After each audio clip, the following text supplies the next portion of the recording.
Deus seja comigo. Então, nós estamos estudando essa lição de nossa batina agora, na semana passada. Nós estudamos sobre o poder da oração, é isso? Na semana retrasada vimos como estudar a Bíblia. E na sexta semana da lição vimos uma vida de oração. Então, como a Ariadne já apresentou na introdução da lição, a oração é importante para que o nosso relacionamento com Deus possa ter resultado, possa continuar, possa ser um relacionamento vivo. Não dá para a gente se relacionar com alguém sem ter comunicação. Se não dá em um relacionamento humano, imagine com Deus, né? Então, o verso para memorizar está no Salmo 116, verso 1 e 2.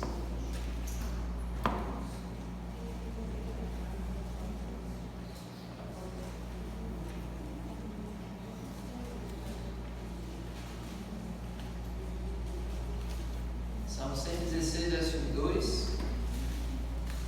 Na verdade, em todo o livro de Salmos é um conjunto de orações e clamores de Davi, junto com louvores de agradecimento e ação de graças por livramentos que Deus deu a ele. Então, esse salmo aqui também é uma declaração de amor de Davi, o salmista aqui para Deus. Então, amo o Senhor, porque Ele ouve a minha voz e as minhas súplicas. Porque inclinou para mim os seus ouvidos, eu o invocarei por toda a minha vida. Amém? Então, essa é a nossa relação com Deus. Deve ser ter sempre esse diálogo, ter sempre essa conversa, diariamente com Ele. Existem pessoas que, por incrível que pareça, com o tempo deixam de ler a Bíblia. E existem casos piores ainda, existem pessoas que com o tempo também deixam de orar. Imagina você passar dia após dia sem orar, sem falar com Deus. Parece até algo impensável para nós, né? A gente ora a Deus em vários momentos do dia, mas existem pessoas que conseguem atravessar o seu dia a dia sem se comunicar com Deus.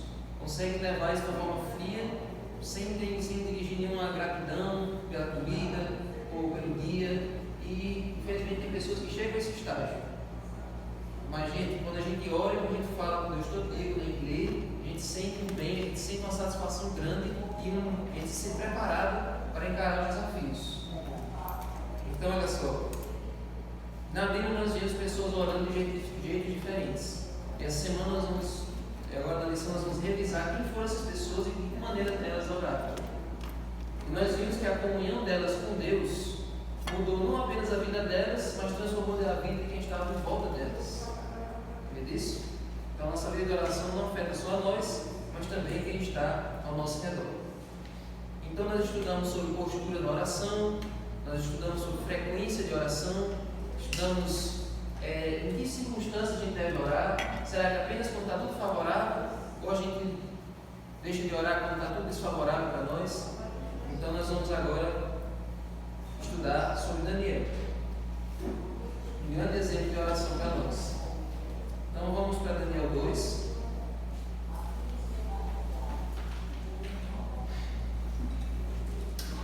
E tem uma oração que eu quero fazer no estudo do batismo ali atrás.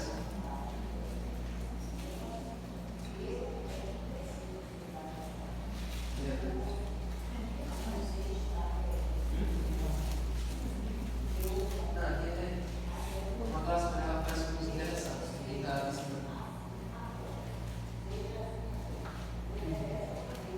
Então, nós estudamos Daniel em 1, né? Passamos mais de 2 semanas estudando Daniel em 1.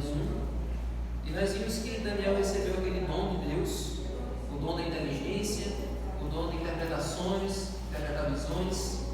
E por causa da fidelidade de Daniel, Deus recompensou ele e seus amigos na Babilônia, certo?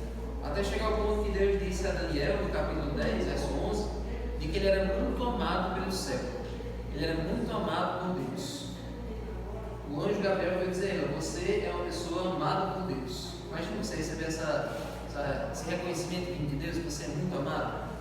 Então Daniel era essa pessoa bastante querida por Deus, porque Daniel tinha uma comunhão frequente, diária com Deus. E aí, olha essa circunstância aqui, Daniel 2, verso 20 a 23. A pergunta da lição é: por que Daniel orou?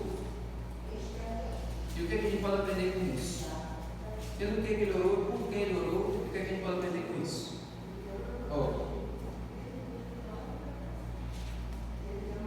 Vocês sabem que no capítulo 2, até esse momento, o que é que aconteceu? O que é que vocês lembram que aconteceu até esse verso aqui?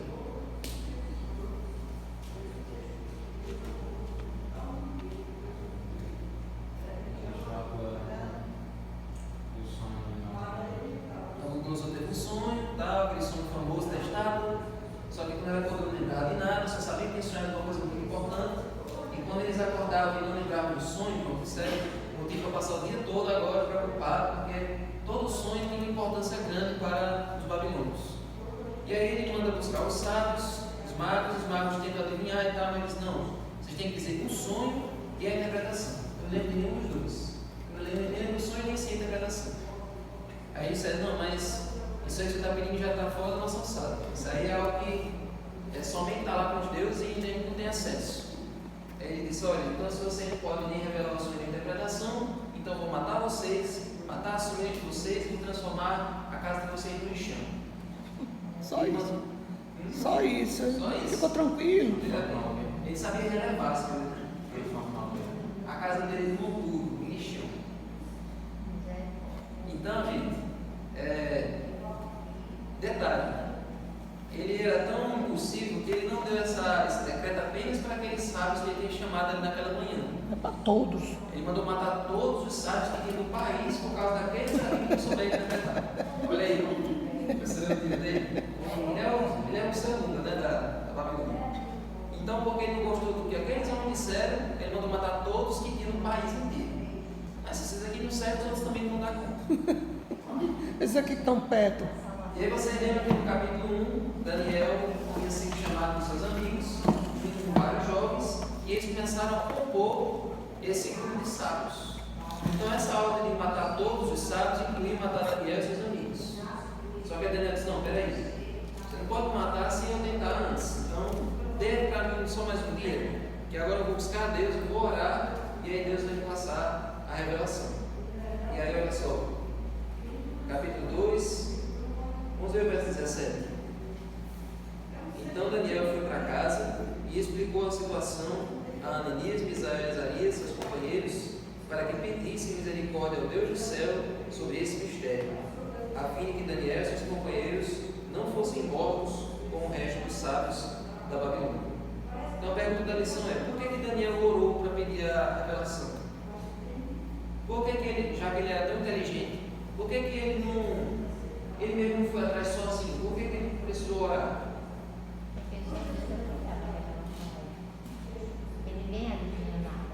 Não sabe adivinhar, né? Como ele tinha comunhão com Deus, então Deus revelou para ele. Para isso ele tinha que orar.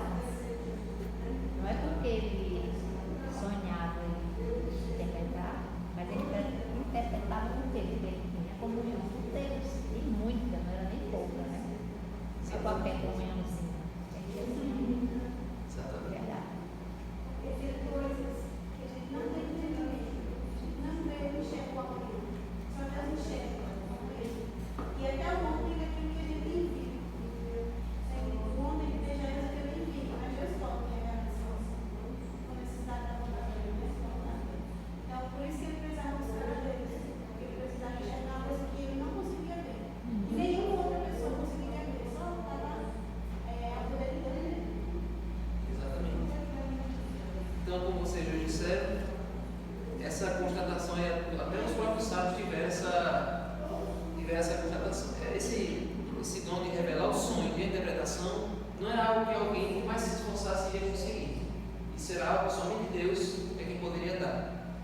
Então, por mais que Deus nos tenha nos abençoado com dons, com habilidades, com talentos, cada um tem um talento diferente, você nunca deve se confiar em que você conseguiu isso aí, de que você por si próprio consegue fazer qualquer coisa. Então Daniel tinha inteligência, mas ele reconhecia que tudo aquilo ele ganhou de Deus, então quando tivesse uma situação assim, ele teria que voltar a Deus para buscar.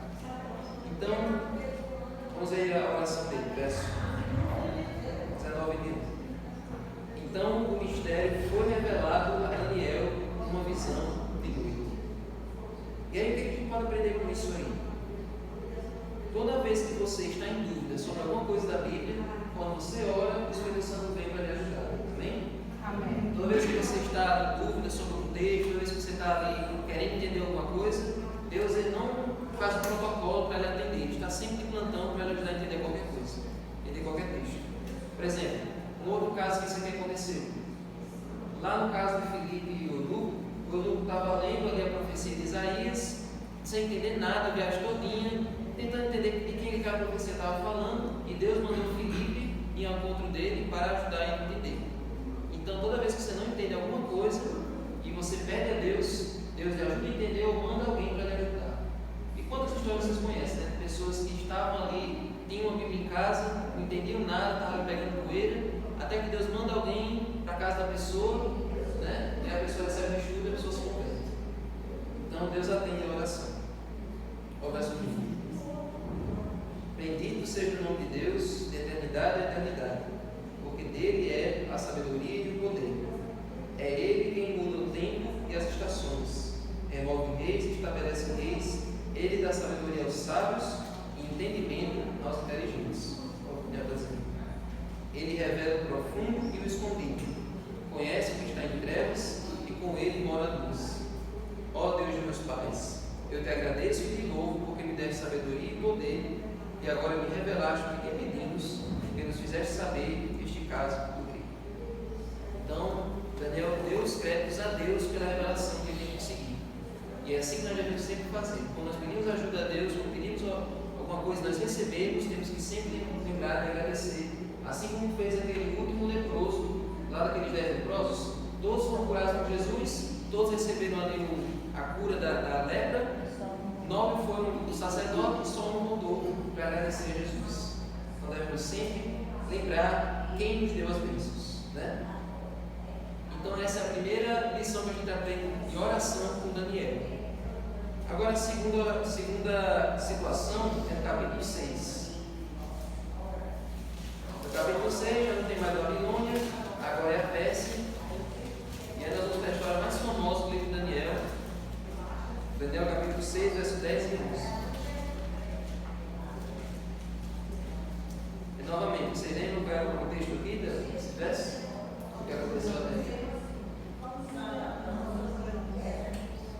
Mas o que é que aconteceu nessa história até chegar no verso 10 e 11?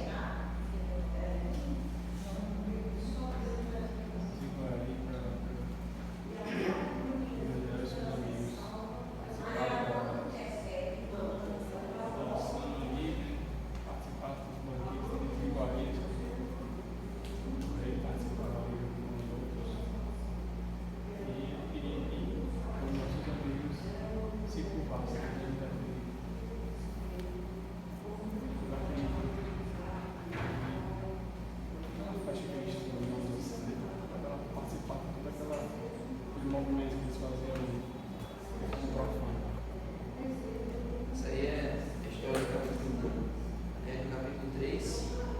E no capítulo 6 é aquele momento em que o rei ele colocou Daniel acima de todos os líderes, né? Colocou como primeiro-ministro da Pérsia.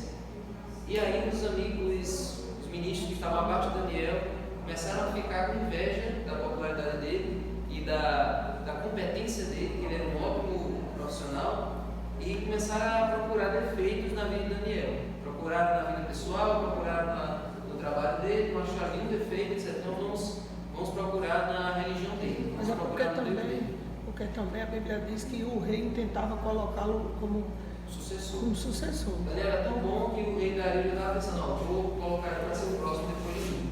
Quando eu morrer, ele vai ser o próximo rei da E Pérsia. os outros já.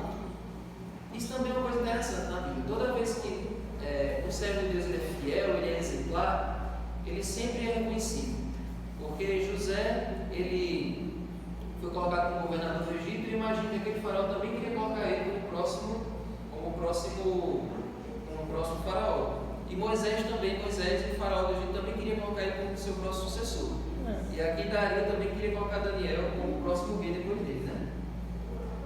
Então, o decreto que o rei Dario colocou foi: nos próximos 30 dias, todo mundo só deve adorar a mim e a nenhum outro Deus. Se alguém adorar outro Deus que não seja eu, deve ir para a cova dos leões. E aí vem aquilo que eu falei no começo. Em que circunstâncias a gente deve orar? Somente quando está tudo favorável para a gente orar? Ou a gente não ora quando está tudo complicado? Olha o verso 10 e 11. Quando Daniel soube que o documento tinha sido assinado, voltou para casa. Em seu quarto, no andar de cima, as janelas abriam para o lado de Jerusalém.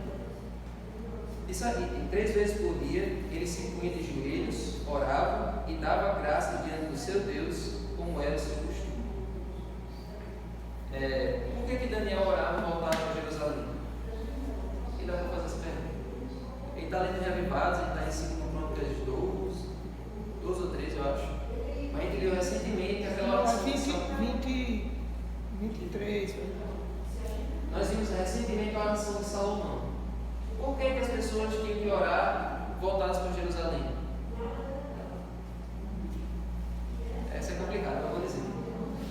Salomão tinha dito na oração dele assim: olha, no dia da consagração do templo, Salomão disse: olha, um dia, se o teu povo estiver escravo em outras terras, estiver em outro país como prisioneiros, se eles orarem lá naquele país, olhando para cá, olhando para esse lugar do templo, ouve tu nos céus e liberta o teu povo do cativeiro. Então foi algo que Salomão disse lá na oração dele, que todo mundo tem que fazer quando estivesse cativos. Então por isso Daniel fazia isso. Mas agora eu pergunto para vocês. Daniel, ele sabia do decreto. Ele sabia que se orasse a outro Deus, morria e ia para a cova dos leões. E por que Daniel foi orar publicamente mesmo assim? Porque Deus não perdia. Ele tinha Deus com ele. E ele não ia deixar de adorar o Deus dele para ir adorar o rei. Se ajoelhar diante do rei.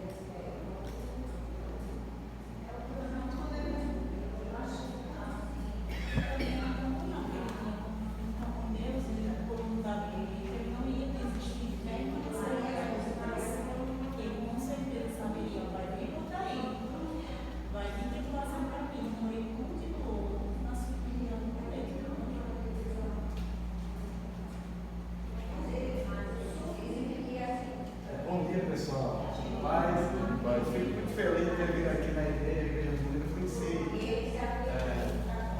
da Fé uma criança, né? Mas assim, nessa semana, falando de tradição, eu queria contar aqui o que aconteceu comigo. Porque eu sempre digo que esses 3 personagens que tem na Bíblia, Daniel, irmão de Moisés, eles estão em cima da meta. Jesus vai voltar e eu não vou ser tirar nem fim, como se diz, parecido com. Agora em 1998, conheci a igreja de Beco, certo? E me deram um estudo bíblico. E eu aprendi sobre a oração em 1998. Eu não sei nem quantos anos da vida em 1998. Nem nasci. Mas nem nasci, isso em 98. E eu tive um estudo bíblico e aprendi sobre oração e aprendi que Deus escutava a oração. Porque eu não sabia que Deus mora lá no céu, é todo mundo, e vai escutar a oração, não sei nem o que é oração. E eu morava em Natal nessa época, minha irmã ligou e disse assim: ei, chega, o papai está morrendo, ele está no hospital, ele tem que ficar com ele. E vem ligeiro, porque eu quero ver e tal. Bom, isso era uma sexta-feira. Eu vim, cheguei lá no hospital, o pai já estava lá. Quando foi no domingo, isso, sexta, sábado, domingo, e ele nem mais reconhecia a gente. E disseram assim: rapaz, teu pai vai falecer. E eu disse: tá, vou lá ver aqui. Vou levar para Natal. Ficar aqui é uma pessoa, isso é verdade, se eu está para Natal, porque eu não beber.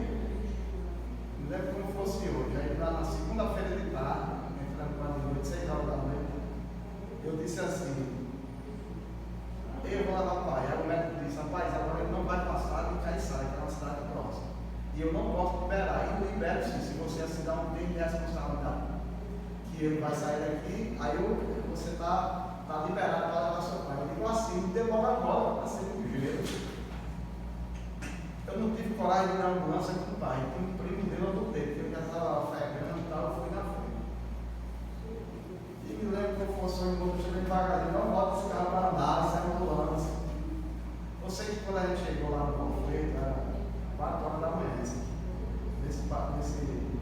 liberação de Passado de Caiçara, né? Isso, nessa liberação internação de médico, não passava de cansado. Cheguei lá 4 horas da manhã, fiquei lá no corredor e tal, o negócio feio. E eu fiquei com aquilo, porque eu levei pai e minhas irmãs disseram, não, vai dar para casa, ele bota uma vela, vai morrer. Só eu lá no Valfredo com ele, acabo já essa história. E eu fiquei aquele responsabilidade aumentando, que ia cair sobre mim, que eu levei, o médico disse que eu não ia, e não são brutais. E eu sozinho lá, ninguém comecei a ligar, comecei a contar. Quando foi de 5h30, pai foi transferido para o terceiro andar do Valfredo, já naquela época, nem a parte da frente, a gente estava calçado. Pois bem, aí lá em cima, lá de 6 horas da tarde, papai toda vez gostou do bigode, eu não, nem queria usar bigode, mas na época que um bigodão, já. Pois bem, 6 horas, a gente conseguiu um quarto lá em cima, 7 horas, 8 horas, e eu passando na enfermeira e disse, chegou isso aqui, porque o leito que papai ficou era 6 pessoas, tinha 3 e 3. 4. Aí uma enfermeira que estava assumindo o plantão, chegou isso aí, aí eu assim, toda vida eu fiquei, eu estou aqui, mas lá estou vendo o que está acontecendo lá, tem esse dom. Aí a enfermeira passou e disse, isso aqui não é subir. Olhou assim para ele, chegou mais aí, esse aí não é subir não. Aí eu, beleza, aí desci no primeiro andar do Valfredo, você vai ter uma santinha lá. O pai ficou no terceiro, no primeiro você desce, no fim do corredor tem uma santinha. Quando eu tive o estudo em 98, eu não me batizei, era muito jovem, tive estudo com os caras fanáticos. Eu andava com as pessoas da igreja adventista, mas os que me deram eram fanáticos, me diziam que eu não podia tomar banho, de praia, não podia jogar bola, tudo isso eu gostava com Deus. Eu novo na época, né? Mas eu entendi a mensagem. Eu falava de Deus, eu dizia, oi, Deus me mudou minha vida, eu já estou uma pessoa mudada, eu converti, eu botei uma pessoa da igreja que hoje, com 14 anos de igreja, eu falo. Mas na época eu falava com Deus e eu disse no primeiro andar, eu disse, Deus para você que pode tudo, isso é a minha oração. Eu quero que o Pai fique bom amanhã, no joelho, no meu joelho. Se o Senhor não fizer isso, eu nunca mais vou saber do Senhor, não quero saber não. Se o Senhor é o Deus Todo-Poderoso, eu quero que Pai no joelho, eu quero que Pai arruma essa porra. Senão também nunca mais eu vou saber do Senhor. Quando deu 5 horas da manhã, o papai acordou e disse assim, onde é que eu estou, meu filho? Vamos soltar aqui no Valfredo. Aí ele passou a mão assim, disse, rapaz, minha barba, agora eu queria ir para esta barba, eu queria minha barba. Ele quer o bigode dele, a gente tirou o bigode dele. Vai contar a história. Quando deu 6h30, teve um esquema lá, o cara estava dando espacinho para abrir o café da manhã. A mesma enfermeira passou e disse assim, está vendo que eu disse? Que não amanhecia um dia, já tem outro. Não, esse aqui era meu pai, que a senhora disse que ele não amanhecia um dia. O que eu estou querendo dizer com a sua lição? Que Deus escuta nas nossas orações. A gente precisa orar, mas se você tem que clamar e depender de qualquer coisa, Deus responde nas nossas orações. Amém. Daniel, aí é como de oração, 24 horas orando. Hoje, com essa circunstância, com a vida, por isso que eu digo, vamos tirar nem filho desses personagens. Mas Deus, a gente não sabe orar, mas peça e clama em qualquer situação, porque Deus é o Deus que resolve. Amém. Papai só veio morrer 10 anos depois. Olha aí, glória a Deus. Aí o testemunho. Muita chance. A gente vê as histórias dos personagens, mas a gente história da vida real. O poder da oração. Falou a boca da enfermeira. A oração, ela é o argumento que Deus usa para poder intervir em nosso favor. Se a gente não ora, Só produz depois disso, nunca mais eu duvidei de Deus. Olha aí. Amém. Tá vendo? A fé. A fé, exatamente. A fé dele, ao desespero, a fé dele foi inabalada. Aí sobre a oração, sobre o poder da oração, Daniel poderia ter orado a Deus, poderia ter continuado adorando a Deus, mas agora escondido. Ele poderia ter fechado as janelas, ter continuado adorando a Deus e preservado a vida dele.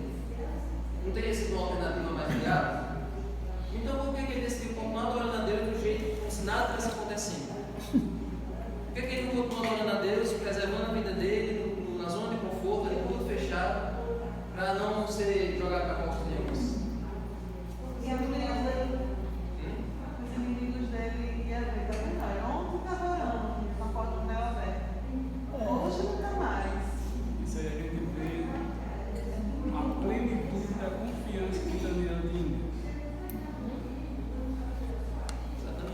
através dele todos foram salvos, né? Todos os outros que se dizia salvo escaparam da morte. Então, gente, já teve alguma situação na sua vida que você precisou adorar a Deus numa situação que é totalmente desfavorável? Tudo conspirava contra e você continuou firme adorando a Deus? Todo mundo que já passou por experiência, né? Experiência desse tipo. A pressão familiar, uma situação de como falou aí, uma situação de dor, uma situação de quase morte. A adoração a Deus não é só quando está tudo propício. A nossa fé ela se alimenta justamente quando está tudo contra. É justamente como o ouro vai sendo burilado no fogo. O ouro não é burilado lá quieto no canto dele. Ele é burilado no fogo para que ele possa defender a imagem do seu Criador. Viu, Davi? Só voltando aqui para a lição, se eu não me engano aí, já era um neto que no capítulo 10 de Daniel já era dado. E quando chama Daniel de novo dado lá, agora, o que essa história quer mostrar também? Que Daniel ele foi um exemplo, né? E Deus fez assim, porque o povo de Deus é diferenciado. As pessoas viam Deus, chamam aquele lá, aquele nome que adora o Deus do céu dele, né? Então, Daniel ele foi fiel a Deus, mas também para mostrar que nós também somos diferenciados. As pessoas veem em cada um de nós, olha, aquilo ali é um de Deus, ele tem que ver de alguma coisa. Então, no capítulo 10 de Daniel, quando Dário foi, Dário também mandou chamar ele para as situações. Então, chama aquele lá, aquele homem de Deus diferente, é muito pior. Né? Então, nós cristãos também, isso é um exemplo muito bom, porque as pessoas dizem, sua amiga passou por câncer lá em Natal, aí ligou para mim, Sebeto, eu sei que você era um cara de oração, eu queria que você orasse comigo, eu vou mandar aqui, eu estou dentro do Telegram, vou ligar logo para minha sogra, que minha sogra hoje está completando um ano, 77 anos, mas é uma mulher de oração, aí eu digo, eu vou ter um exército que ora por você, e ele ficou bom, que era a cirurgia do outro, e ele veio agradecer, tudo eu te consulta desde o início, né? Mas ele me conheceu nas duas fases. Então, Daniel foi um exemplo de você ser fiel a Deus, de fidelidade a Deus. Não é fácil, fidelidade envolve muita coisa, mas a oração faz parte. Ele vai falar um negócio interessante dele. Quando alguém pede oração a você, é porque sabe que você é uma pessoa que ora. Se pede oração a alguém que sabe que não ora. Se pede a você, é porque sabe que você tem comunhão com Deus.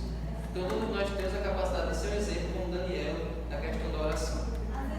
Às vezes você é uma pessoa de fora, também, na nossa igreja, na nossa congregação, ela às vezes tem justamente esse exemplo, como ele falou. Você enxerga você como se você fosse, sei lá, uma pessoa com muita força, muito forte. Porque tem que forma naquele momento a gente ora e a fé daquela pessoa, né, que ela tem em Deus. E crendo que a gente vai orar por ela, interceder por ela, é tão forte que nos alimenta. E não só a nossa fé testemunhou para elas, como também a testemunha dela para nós, né? Então, ela acredita que eu oro, né? Então, ela tem fé que eu vou orar por ela. Então, isso é muito importante porque tanto fortalece o outro, como nos fortalece. Assim como foi Daniel. Daniel sabia que independente se ele vivesse ou se ele morresse, a vida dele era de Cristo. Então, ele não se preocupava se ele oraria sozinho, se ele oraria e por tudo que acontecer. Ele sabia que a vida dele era uma seria de Deus. Não se escondia. Ele não se importava com o que os outros achavam, se importava que ele era para Deus. Exatamente. Uma pergunta, doutor, mas assim, só para me tirar assim, uma pequena dúvida, porque eu tenho visto muita gente falar sobre isso. A oração em silêncio. Eu não gosto de orar em silêncio, porque eu não tenho medo que Satanás escute o que eu peço a Deus. Leandro Quadra. Porque assim, eu acredito que se Deus é quem pode me dar ou não o que eu peço, está na mão dele, está no poder dele. Então, que medo eu posso ter de eu pedir uma coisa a Deus e Satanás intervir? Não, eu não tenho esse medo. Eu sempre oro, uma oração, lógico que não em voz muito alta, porque estou dentro da minha casa, mas que eu não tenho medo de pedir nada a Deus e abrir a minha boca para pedir, porque em silêncio, às vezes no trabalho, estou trabalhando e estou pensando nas coisas que eu devo pedir para Deus, sim, em silêncio ali na minha mente, mas na oração da manhã eu não oro em silêncio de maneira nenhuma, porque nas primeiras horas que eu oro, eu não tenho medo que ninguém ouça o que eu digo. E principalmente se for o SUS que esteja escutando, como a gente sabe que escuta, mas eu não vou temer disso.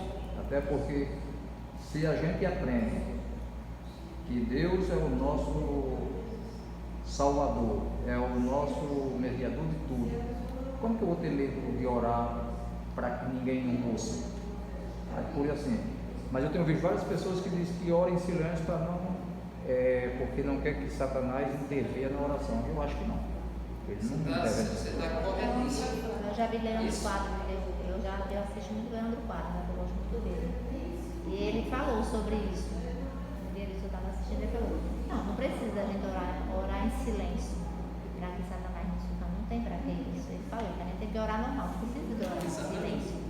Entendeu? Até porque, o poder de Deus é maior. na verdade, é até melhor você orar falando, até não é em casa você ficar orando toda vez com a boca fechada, assim, em silêncio, porque Satanás não sabe o que você está pedindo, ele não sabe o que você está falando, ele só está vendo você ali. Ele não tem o poder de ler a sua mente. Eu vi isso como sempre. Então, é para a gente orar com voz altiva justamente para mostrar a Satanás de que lado a gente está. Para mostrar que a gente não está ali nisso mesmo, espécie. Sim, mas falando do Senhor, Quem? exatamente, olha só, Jonas ficou 3 dias no Espírito, né? Estava ali orou. Agora sim, cada caso, cada situação, agora orar sem, né? Como Paulo disse, orar sem cessar. E a nossa mente tem que estar com oração. Por exemplo, se já assunto especulato, para a gente não atrapalhar e estar com a nossa mente, mas não existe esse negócio de orar de joelho, de pé sentado, de pé, tem que orar. Você está se dirigindo, meu amigo meu, sai da rua, eu estou dirigindo aqui, eu vou fechar os olhos para orar. Não sai da rua, vai fazer calma, assim, na hora assim mesmo. Cada situação, cada caso, cada momento, claro que Jesus dá um exemplo, de madrugada saiu, o casal de joelho, fecha a porta, mas às vezes quem pode ter um tempo, quem não está dependendo da circunstância, é orar. Exatamente. Eu sei, não sei, Depende da situação. eu só não sei orar assim, nesses vamos supor, nas igrejas pentecostais, tem aquele povo agora, todo mundo naquela voz muito alta, né? Aquela loucura. Pronto, aquela loucura ali eu A não sei. oração que você vai mostrar é algo que Jesus condena. Os fariseus faziam isso no tempo de Jesus. Além de se vestir daquele jeito todo paramentado, lá em Mateus 6, Jesus disse que os fariseus vão para as esquinas das praças, oravam com aquelas palavras rebuscadas, aquelas palavras elaboradas, para mostrar para todo mundo o quanto eles eram consagrados. Então esse tipo de oração Deus não escuta. E na igreja pentecostal tem muito disso, né? Assim, né? Ora todo mundo junto, tirado, nem uma barulheira tão grande que você repete, você sai mais doido do jeito. Eu estava estudando uma mulher que toda vez que começava a orar, ela orava também. Aí me desconcentrava, eu parava, ela parava, eu continuava, mas eu não conseguia orar direito. Então, como é que a gente faz? Vamos lá, agora vamos voltar para o estudo bíblico da oração. Na oração em grupo, uma pessoa ora e as outras confirmam o que a outra está dizendo, porque é como se tivesse todo mundo um só pensamento. E de que maneira a gente responde? Vamos lá. Se você concorda com o que está sendo dito, geralmente você fala ao final de cada frase, você diz um sim, amém, assim seja. E dependendo do que a pessoa falou, o verbo que a pessoa usou, você repete o verbo. Por exemplo, Senhor, te agradecemos por esse dia, agradeço. Você repete a última palavra que a pessoa disse. E agora, se a pessoa falar uma coisa negativa, alguma coisa assim, triste, Senhor, estamos aqui orando por uma pessoa que está doente, está enferma, está passando necessidade, isso é verdade. Você confirma o que a pessoa está dizendo. Então, por que é importante fazer isso? Primeiro, para evitar que você pegue no sono. Tem gente que dorme enquanto está orando. Não sei como é que isso acontece. Satanás dubla a mente da pessoa para a pessoa dormir. E é também uma forma de você verbalizar, de você concordar com o que está sendo dito. Por quem que já foi no comício alguma vez na vida? Eu nunca fui com oração. Isso, todos juntos uma oração. Como é que é no comício? No comício, o candidato lá diz um bocado de mentiras, um bocado de promessa. E o que é que o povo diz? É verdade, estou com ele no ar. Não é? Deve ser mentira. Eu sou menos de valores. E por que na oração? Isso é mentira, né? Sempre. Eu isso aí. Porque é só verdade, é só a palavra de Deus, ninguém quer confirmar. Todo mundo fica com vergonha de dizer amém. Diga um amém. Aqui é para ser uma igreja viva. Certo? Não é para ser uma igreja todo mundo calado. É preciso ter reverência, mas é preciso também haver a confirmação na oração. Agora, isso que Heriberto falou sobre a postura na oração, né? Tem aqui na segunda-feira falando só sobre essa postura. A posição, a postura que é mais indicada indicada para a gente orar, que era a postura que geralmente quando a pessoa se apresentar diante do rei, é de joelhos. Por que a postura de joelhos é a melhor para a gente orar? Não fazer a live. De joelhos, o mais fácil ser, mas até fica mais tremendo. Olha aí. Exatamente. E na postura de joelhos, você se coloca em posição de humildade, de submissão diante de Deus. De respeito. Você não chegava no trono de qualquer rei, chegava, ei, majestade, ei, não sei o que, você não chegava lá de qualquer jeito. Você chegava em que alguém anunciar, você chegava, ficava de joelhos, o rei tinha que estender o cetro, era todo o protocolo para falar com o rei. Eu tenho uma amiga lá em Caruaru, ela é evangélica, só que ela é da igreja pentecostal, né? Ela dá sempre assim. Ela diz assim, uma vez ela disse para mim que a gente para orar a Deus, a gente não pode ir com qualquer roupa assim. Vamos supor, a gente veste um baby doll para dormir, aí vai essa coisa e vai orar a Deus do baby doll, vamos supor, né? Uma roupa que não seja, ela acha que a gente tem que se apresentar com uma roupa mais decente. Mesmo que você tenha coisa mais, você coloca um lençol por cima, né? Isso. Lá em casa não tem esse costume. A gente sabe, quando vai comer assim, a gente está com roupas confortáveis, roupa de casa, eu estou sem camisa, mas a gente coloca sempre algum pano, alguma coisa para se cobrir. É só você pensar, se eu fosse para a presença de alguma autoridade, eu ia com qualquer roupa? Então, porque na presença do Rei do Universo, eu vou sem camisa, eu vou do jeito que eu estou. É claro que existem situações extremas, por exemplo, você está ali numa...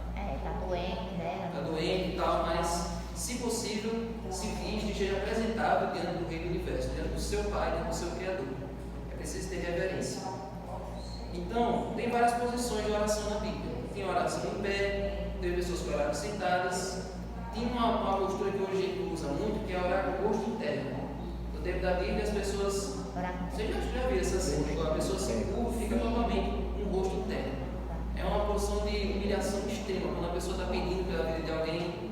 Por exemplo, quando Davi pecou com Batseba e nasceu aquele primeiro filho, Davi ficou orando com o rosto interno vários dias para que a vida do filho fosse poupada. Só que aí, como a profecia de Natan dizia, o filho morreu, né? Então existem essas posturas na Bíblia. Não existe uma postura específica, mas é importante que a gente entenda a nossa posição diante de Deus. A gente é criatura, Ele é Criador, certo? Agora vamos para Enoque. Gênesis 5.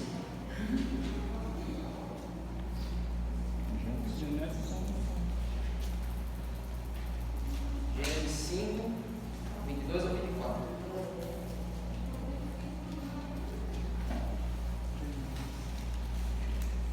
Enoque, a vida dele é descrita de uma maneira muito rápida, em praticamente 4 versos. 4 versos. Enoque viveu 65 anos e gerou Matusalém.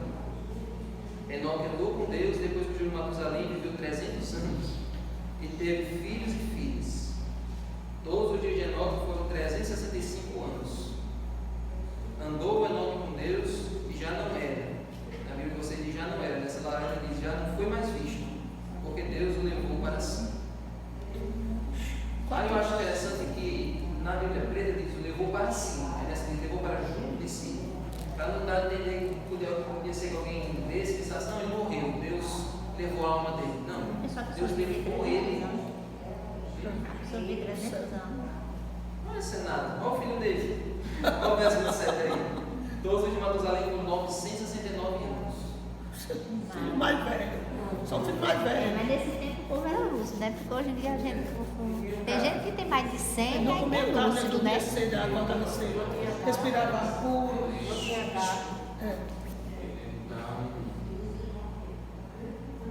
Revela coisas que nunca existiam. Enoque, em meio a uma vida de trabalhos ativos, Enoque perseverantemente manteve comunhão com Deus. Quanto maiores e mais intensos eram seus trabalhos, mais constantes e fervorosos eram suas orações. Olha aí. Hoje em dia as pessoas dizem, não oro,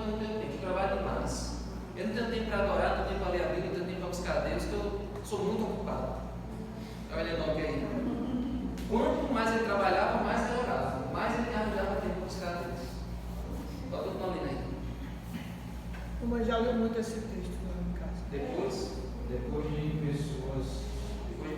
permanecer por algum tempo entre o povo, trabalhando para beneficiar as pessoas pela instrução e exemplo, retiravam-se para passar algum tempo na solitude, tendo fome e sede daquele conhecimento de Deus, somente Deus. Olha aí, tem uma outra lição nessa frase aí, nesse texto aí. Ele buscava Deus e depois ia passar as bênçãos que ele tinha recebido no momento de comunhão para as pessoas. Por que Deus não nos chama para a gente ser monges ou então eremitas? O que é um monge e o que é um eremita? O monge, ele vai para o mosteiro e fica lá isolado da sociedade do resto da vida. O eremita fica mais isolado ainda, ele fica sozinho, sem ter contato com ninguém. Para tentar, ele fica lá se açoitando, ele fica lá se torturando, para lutar contra a tentação, para ficar mais perto de Deus. Não todos os pessoas, mas os eremitas, né? Eles vivem lá para buscar a santidade isolado das pessoas. Por que Deus não manda a gente buscar a santidade isolado de todo mundo? Deus não criou a gente para isso, criou a gente para passar para fazer a missão, passar a falar dele, né? Porque senão não tem nada de nós, igual para ele ver, mas a gente foi criado exatamente para a gente ter uma missão aqui nessa terra, né? Falar de Deus para outras pessoas. Então por isso que a gente lá tem que buscar Deus, o Espírito Santo, mas depois passar. Não é quem quer pregar o evangelho como soldado, né? Você Ia morrer com a gente. Hã? O evangelho ia morrer com Ia morrer com a gente. Tinha José da Iguaçu, ele tinha uma ilustração que ele usava que o cristão não é para ser como uma esponja. A esponja absorve tudo para ela e fica nela mesma. Só sem pensar que sabe alguma coisa. Mas ela fica só absorvendo. O cristão é para ser como um ventilador. Fica passando para todo mundo, fica ventilando para todo mundo a mensagem.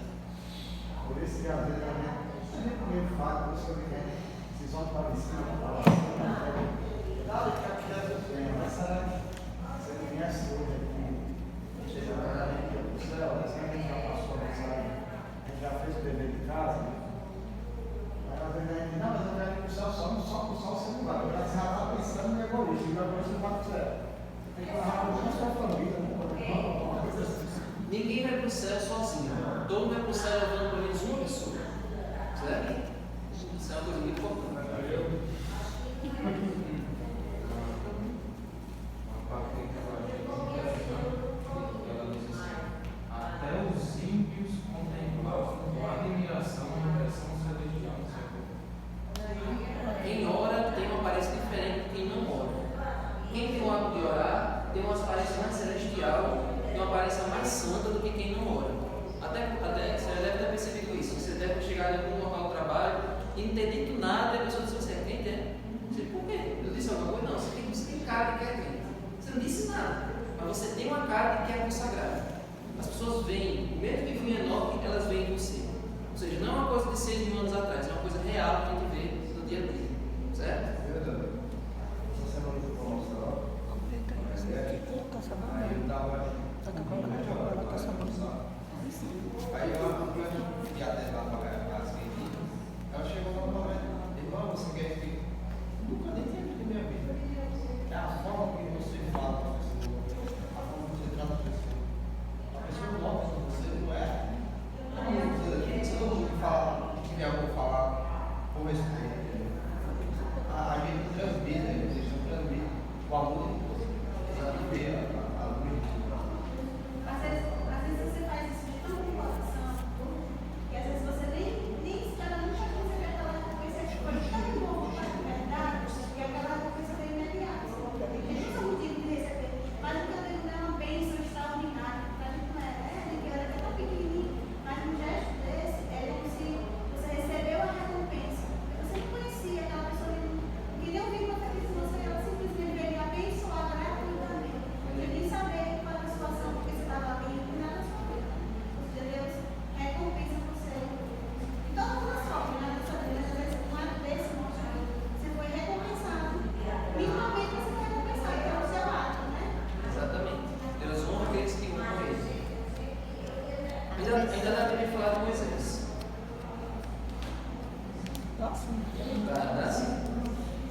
que Moisés falava com Deus todo dia, ele via Deus praticamente face a face, né?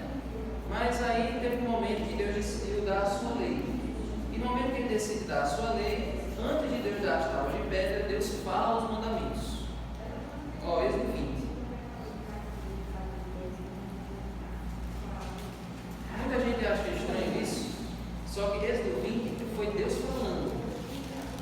Os mandamentos que a gente conhece, Êxodo 20, é Deus que está ditando. O verso 1 diz, ó, então Deus falou todas essas palavras para o povo. Mas olha a reação do povo. Igual naquele filme, né? Que a gente ouve a voz bem poderosa, né? Ó, Filmes dessa cabeça. Deus diz os mandamentos tudinho até o verso 17, aí é o verso 18. Todo o povo presenciou os trovões, os relâmpagos, o som da trombeta, o monte fumegante, porque Deus fez um espetáculo, né? Ali descendo na glória sobre o monte, e o povo observando tremeu de medo e ficou de longe. Aí é o verso 19. Disseram a Moisés: fale-nos você e ouviremos, porém não fale Deus conosco para que não morramos. Como o poder de Deus estratégia. Eu quando escuto aqueles trovões, geralmente essas chuvas que eu ouvi, eu passei sozinho em casa, eu morro de medo de raio. Então veja, o povo preferia ouvir Moisés falando do que ouvir Deus falando. Isso aqui é algo tão comum no nosso dia a dia que você não faz ideia. Quantas pessoas preferem ouvir a palavra do seu líder religioso, do seu pastor, do seu padre, do que ouvir a palavra de Deus? A gente chega lá com o estudo e a pessoa diz, não, eu quero permanecer com o que o meu pastor me diz. É a mesma coisa. Não quero ouvir a voz de Deus, quero ouvir a voz do mundo. Mas às vezes, Davi, as pessoas, tem pessoas que acham que não tem merecimento de falar com Deus. Porque eu conheço o meu irmão, que ele bebe, mude tudo. Ele fala que não fala com Deus porque não tem merecimento de falar com Ele. Eu não tenho merecimento de Deus me ouvir. Eu não tenho merecimento de Deus conversar comigo. Por isso que eu nem converso com ele, porque eu sei que ele vai me ouvir. Ele acha que está Mas aí ele se ele acha que engana, Deus né? não vai ver, Deus não. Aí ele se Foi engana, isso que né? eu tinha dito antes sobre a Deus ele oração. só perdido. Quando as pessoas pedem oração para nós, às vezes as pessoas dizem porque a sua oração é mais forte, Deus escuta mais você do que ele. Olha o que Satanás coloca na mente das pessoas, que Deus é mais acessível para algumas pessoas do que para outras. Eles não. Pensa assim, você anda no bom caminho, então Deus vai te ouvir. Eu não ando no bom caminho, então Ele não vai te ouvir. Está entendendo? Porque Por isso que pede. a gente esqueceu um detalhe que esses personagens tinham a comunhão, era um relacionamento. Por exemplo, há 14 anos que eu casei com a minha esposa, mas eu só hoje era uma menina gateando no negócio. Mas já tem coisas que a comunhão com Deus, porque quando a gente vai chegando mais perto de Deus, a gente está achando que dá, mas é que a gente vê como nós somos pecadores e que nós precisamos mais ainda estar perto dele. Então, essas pessoas que não têm esse conhecimento de Deus relacionamento, é a mesma coisa. Ele só vai conhecer alguém se você conviver com ele. Você está com ele, você vai saber o que ele gosta, como é que ele acorda, como é que ele. Então, a gente falar com Deus, que Deus fala, a gente através da Bíblia, né? A gente, Deus fala através da oração. Então, quando a gente começa a orar a Deus, começa a se aproximar dele, a gente vê que estamos fora. Então, pegar lá e começar a se aproximar dele. E tem gente que é o contrário, porque não quer realmente, não quer ter essa comunhão e acha que Deus vai castigar, não vai perdoar, não vai. Mas a gente tem que ter isso para que a gente saber que nós somos pecadores e que estamos longe de Deus e precisamos estar perto dele. Mas a gente sabe que cada vez que a gente se aproxima, a gente vê o nosso pecado e vê. Por isso que esses homens se aproximaram de Deus, quando Moisés desceu, Moisés estava tão. Ninguém olhava para Moisés também, Moisés estava perto, porque a gente se aproxima. E quando a gente se aproxima de Deus, a gente exatamente o povo como enxergado. Então, tempo desse, o pai veio muito caro, eu andava mais reunião, mas tua esposa é crente, né? E eu dizia, filho da raça, pastor, eu também não sou não. Eu cheguei no meu casa, tua esposa era crente, aí eu fui dar coisa para ele, eu não sou não, você parece não, acho que do meu jeito, eu não preciso mais. Mas é isso que acontece, né? Mas também, né, que acontece em outras congregações. Eu já fui em outra congregação, isso aqui, os testemunhos de Jeová passavam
tem estudo bíblico em casa, caso vocês possam estudar e aprender por si sós.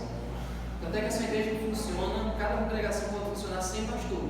Nós mesmos aqui pregamos e nós mesmos estudamos a palavra. A igreja ensina o mesmo a ter o raciocínio lógico, a ter o pensamento crítico e estudar a palavra de Deus por conta própria. Agora, gente, houve uma lição de Moisés. Uma vida de oração faz com que a gente desenvolva uma característica do nosso comportamento. Ó.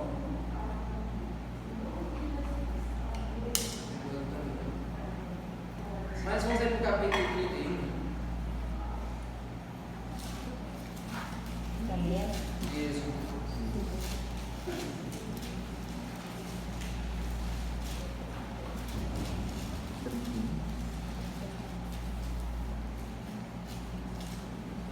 Melhor, 32. 32, verso 31 e 32. Vou encerrar. Olha, quando você conversa, fala com Deus todos os dias, você se torna uma pessoa altruísta. Você começa a pensar no outro também. Olha o verso 31 e 32. Moisés, você que fez depois do bezerro de ouro. Moisés voltou ao Senhor e disse: o povo cometeu um grande pecado, fazendo para si Deus de ouro. Agora, pois, perdoa-me o pecado, ou se não, peço que me risques do livro que escreveste. Moisés preferia se perder do que ver o seu povo se perecer. Ele preferia que Deus riscasse o nome dele do livro da vida do que ver o povo dele sendo morto, sendo destruído. Então, quando uma pessoa tem uma vida de oração, ela passa a se importar com o outro também. Passa de pedir apenas só para ela. Tem pessoas que na oração só pedem para si mesmos, se esquecem do outro. Quando a gente tem a vida de comunhão com Deus, a gente começa a ter pena das pessoas à nossa volta e começa a orar de forma intercessória por elas. E Jó disse, quando começou a orar, lá em Jó, né? Quando começou a orar para o nosso, que a vida dele foi abençoada. Ele fechou ele com um exemplo perfeito. Quando Jó ele estava naquela situação, de lepra, naquela situação ali sendo humilhado para que ele fez amigo da onça, quando ele começou a orar para aqueles amigos, aí que a sua vida dele foi mudada. Então a oração que nós devemos ter, além de pedir por nós, temos que pedir também pelos outros. Não devemos apenas pedir pelos nossos próprios interesses, mas também se importar ainda mais com o outro, nos colocar no lugar do outro. Esse é o espírito. E até por esse mundo caído Jesus na cruz, Jesus também orou pelos aqueles que estavam crucificando ele. Então essa é a mudança que Deus quer ver no nosso caráter. Amém? Amém. Senhor Deus, aqui, Senhor, estamos na tua presença, colocando nossa vida a ti, Senhor, em oração, aprendendo também sobre a oração, como falar contigo, postura correta, as palavras que devemos usar, o que devemos pedir.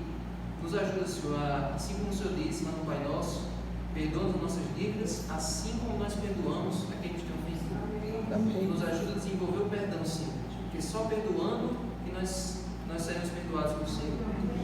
Então, Senhor, dá-nos um coração igual ao teu no dia de hoje, nos ajuda a orar como tu oras, em nome de Jesus. Amém.